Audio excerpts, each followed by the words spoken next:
Jason Gilbo, J Gilbo 11. With me is Russell Clay at Russell J Clay. Breaking down tonight's 12-game slate here on DK, and if you're looking for pitching info, we did our pitcher nail down already. Overall, I mean, it's a core slate, but there's a ton of other high totals to really look at. Definitely. I mean, I think there's a lot of different ways you can go tonight, and I don't think ownership percentage in tournaments is going to be that big of a deal because I think there's just going to be so many different ways to go that there aren't going to be that 40 to 50% owned guy. I mean, unless some real value pops up late when someone's just scratched from the lineup, but I don't envision ownership's percentages being a big issue tonight. No, and it's like even if you do find that guy that's going to be 50% owned, you still got other spots to be different at. So it's like, hey, I'll bite the chalk on Cargo at 50% if that's what it is, and just build elsewhere and kind of look to be different.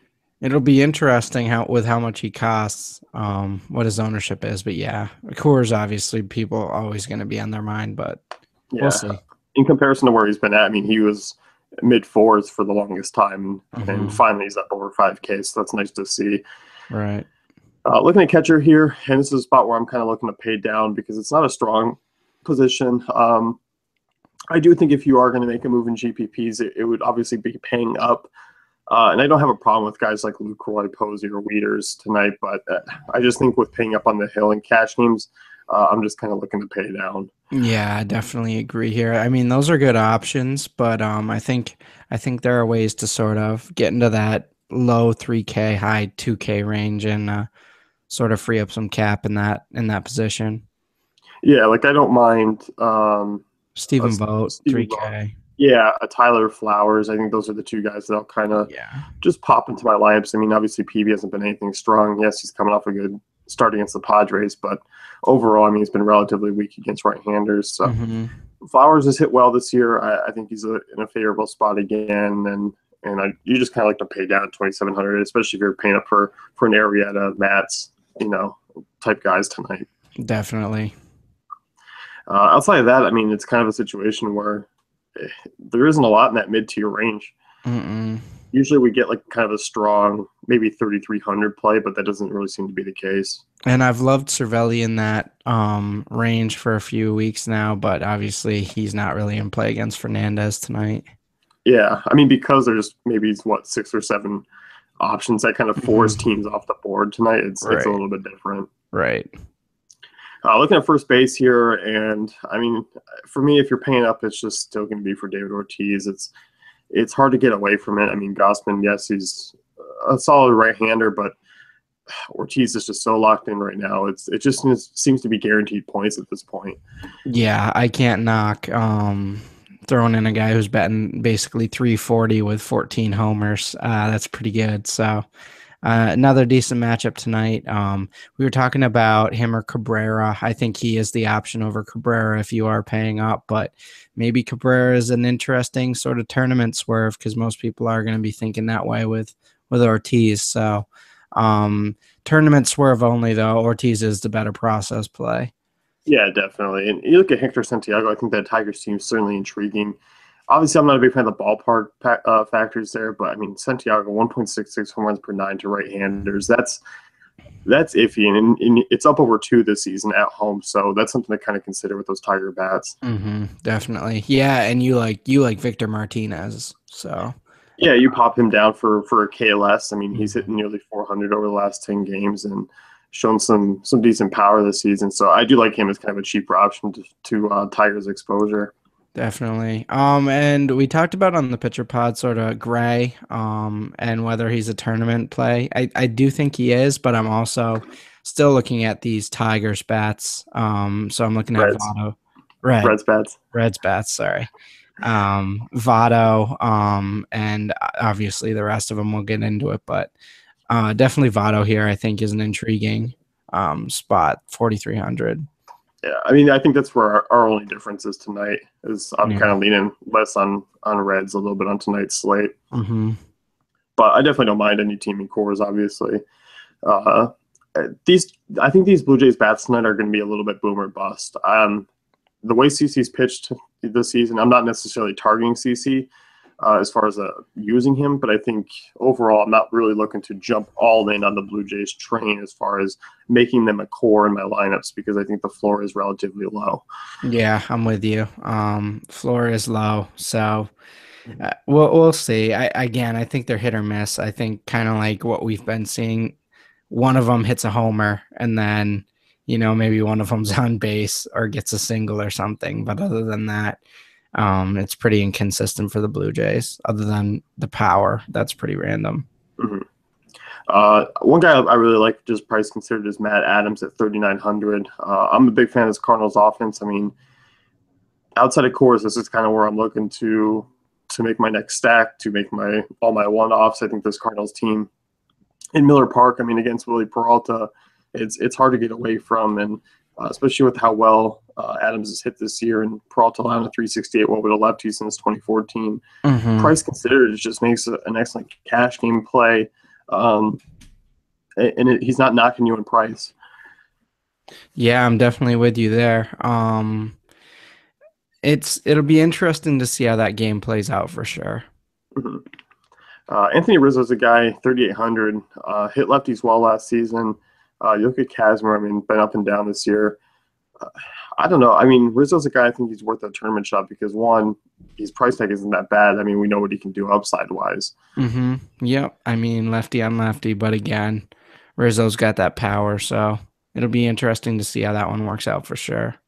I think he's more of a tournament guy, like a tournament sort of swerve, and not a guy you sort of building around at any point. But yeah, I know I'm okay. Kind of like Daniel Murphy, where you weren't necessarily in on him, but the price makes it worth it. Mm-hmm. Anyone else you like here at first base? I mean, I'm kind of looking at the Giants tonight as a realistic option for pretty much all of them. So Brandon Belt definitely in play for me. I'm probably going to be making a Giants stack, so that'll be something I'm looking at. Mm-hmm. Yeah, I mean, you look at West. I mean, he's pitched relatively well this season, but against weaker opponents. You go back in the long run. I mean, 363 WOBA allowed to lefties, and Belt coming off a home run game. He's been hitting better in the last few games there. So at that price, I definitely don't mind him either. And then you look at second base. You look at Jose Abreu at 3,200, and you're just so sad that you can't play him at that price, but you can't do it. He's been even against, if it was even against someone else, man, he has been so unreliable this year. I know. Yep. So anyway, on to second. Look at second base, and we were kind of in agreement earlier. It's a tough night to kind of pay up here. I mean, I think if you're rolling a Tiger stack, does Kinsler certainly kind of fit in. I'm not really looking at him as a one-off play. And the same kind of goes for Pedroia or Zobrist. Yeah. Again, they're super expensive, so you better be pretty confident in them getting some significant at-bats here, and some significant opportunity off of those at-bats. So I'm not really in on them today. I think I'd be looking to move down to sort of a Neil Walker-ish range. Yeah, and Walker's kind of the guy I'm looking at on today's day as far as cash games go. Hitting the ball better of late, over 300. You look at Latos, I mean, starting to show his true colors again. And in that matchup, I think the Mets are projected for over 4 runs, so you like that. And Walker's kind of the guy I'm just plugging away at second base just because of price considered, facing Latos there. And then we have DJ LeMahieu and Daniel Descalso. Depending on who's in the lineup and how they kind of figure that out, I think they're both definitely in play today. Yeah, I mean, you can definitely get some Coors exposure for less than 4K and feel pretty good about it. And LeMahieu's another one. I mean, if he's hitting second again, I'm all over that too. It was kind of the theory with Parra yesterday. It's like he was really the only cheap bat realistically in the lineup, and it ended up paying off. But it's like, if you can get that 3K bat, I mean, the order's just kind of rolling around and around some days. So yeah, you're hitting 9th, you're probably gonna, or hitting 8th or whatever, you're still gonna see bats in Coors. Right. Looking lower, I'm a big fan of Devin Travis tonight, 3,300. Has hit lefties well in his short career. Double check the lineups to see if he's in, but you look at the Blue Jays; they do have a Vegas run total. I think he's of 5, so it's kind of like you are expecting some runs, but I think you also need to realize there is a disappointment factor with the Blue Jays even in this matchup. Definitely. Yeah, no. I mean, obviously an intriguing price and an intriguing player. I'm okay with that again as a tournament sort of swerve. Mm-hmm. Another kind of Braves guy, Gordon Beckham's hit righties pretty well this season. Going up against Jake Peavy hasn't been that strong. I don't mind him at 2,800. Yep, definitely like that. He kind of isn't regressing like we all expected him to off of that sort of early season start. So it's pretty intriguing. They're confident in him. They keep throwing him in there in a pretty high spot. So yeah, keep rolling him out there for under 3K. Yeah, I mean, he's going to get you maybe 5 to 7 points or so. I mean, at that price against Peavy, I definitely don't mind that. Definitely. Looking at third base here, and this is kind of the position in the infield where I'm most intrigued to pay up at. And obviously, I mean, Arenado's in play. I like Matt Carpenter. I mean, he's another lefty Cardinal that I'm all over in that ballpark. Being 300 less than Arenado puts him as a kind of a swerve, I believe, because I think Coors is still going to draw the favorable option. But overall, I mean, those two are just kind of the easy calls for me.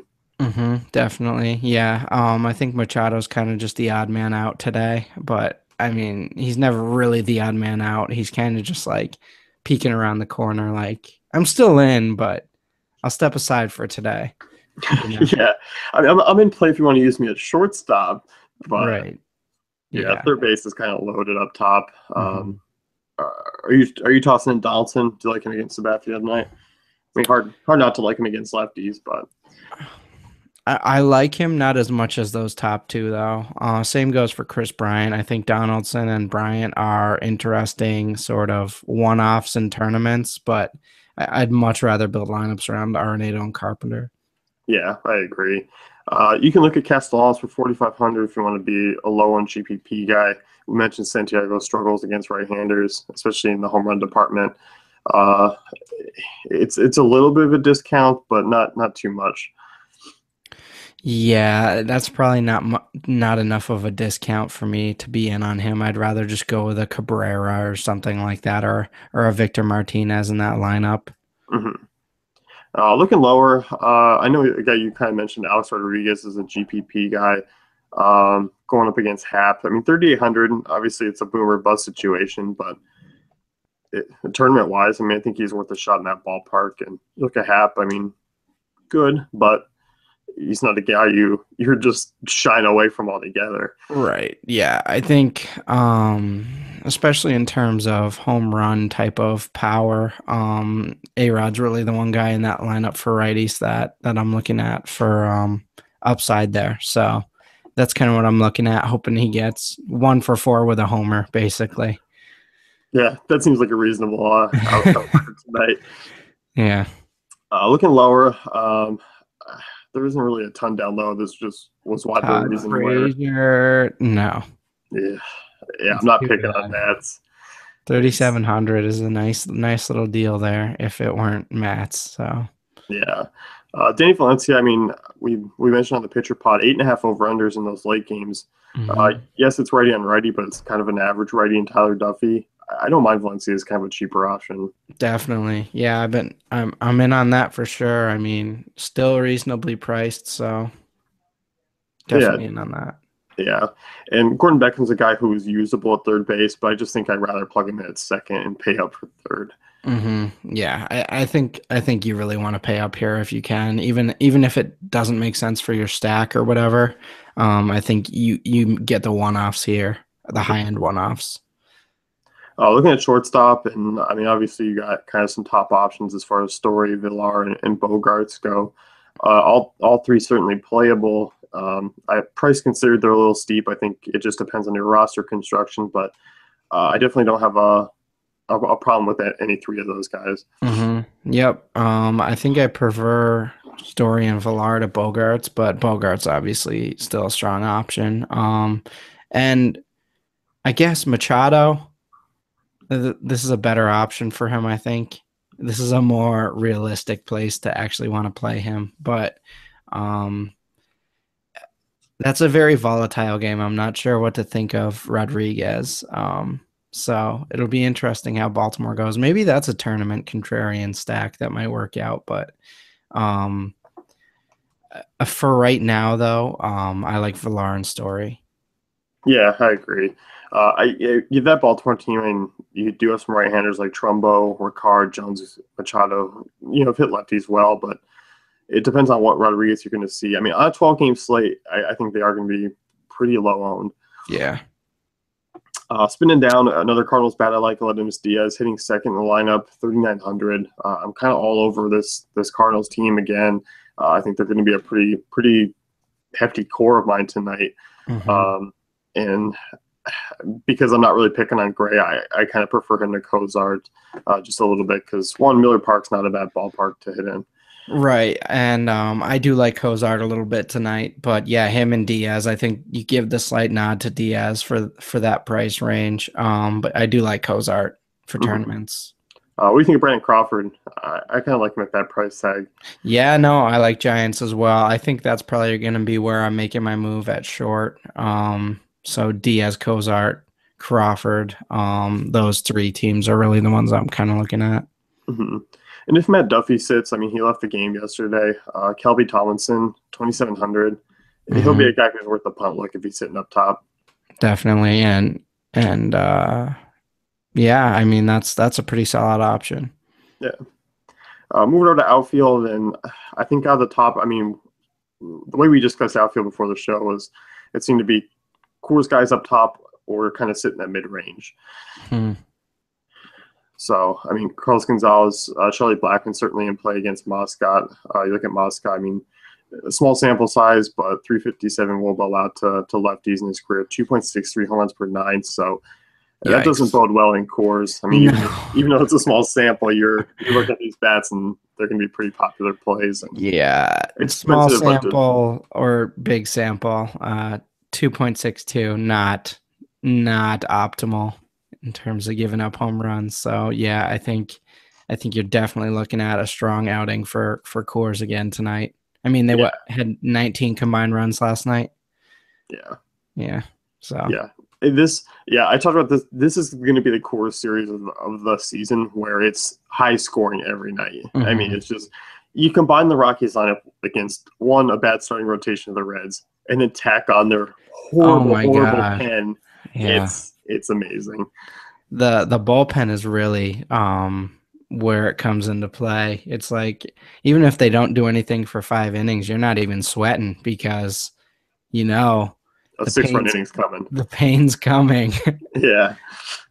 But that mid-range, I mean, there are some decent options. Bautista 4,300 worth a GPP look for me. I really like Matt Holliday as another Cardinal. Grichuk as well, both 42, not too expensive. And then I think you can kind of get weird with a guy like J.D. Martinez or Miguel Sano in the late games who have immense power and are facing two bad lefties. So certainly playable. Definitely. Yeah. No, I definitely like that range. As I mentioned, we've split on the Reds tonight, so you're not going to be in on Jay Bruce, but I think he's a decent option.